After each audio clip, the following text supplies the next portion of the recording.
Hi, I'm Dr. David Ajibade. World Sickle Cell Day is coming up shortly, and I want to say a few things about one of the things that I've noticed at our clinic, and it has to do with the younger ladies, especially those becoming teenage girls.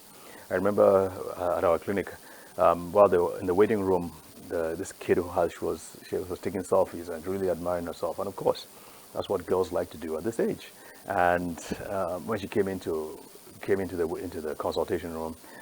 One of the things, after consulting with her and her mom, I now asked her if she had any more questions. And she said to me, she's like, can my stomach be reduced? Can I get a smaller stomach? And my heart just went out to her because, of course, young ladies want to look attractive and they want to look like what they say on TV.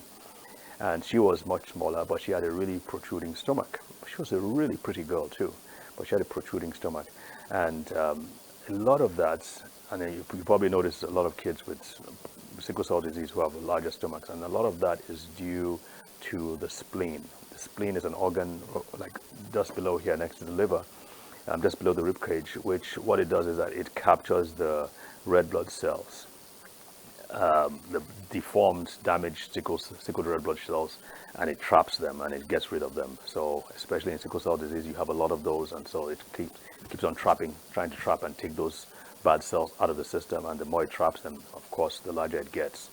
And so our goal should be, as healthcare professionals, is to reduce the number of sickle cells in the system so that the spleen doesn't enlarge. In some cases, it gets so bad that the spleen actually destroys itself and it shrinks. We don't want it to get to that stage. So it's really important that we practice the good habits, the good techniques, and the good principles that allow for a healthy development through the teenage years for people with sickle cell disease. I'd be surprised if you do it right, you start early, you'd be surprised how healthy these kids will be in their young adulthood and up to their adulthood as well. We really shouldn't be having deaths at 40. Most people should be able to live past the age of 40, which is not the case now, but most people should be able to. So stay tuned and we will give you more videos.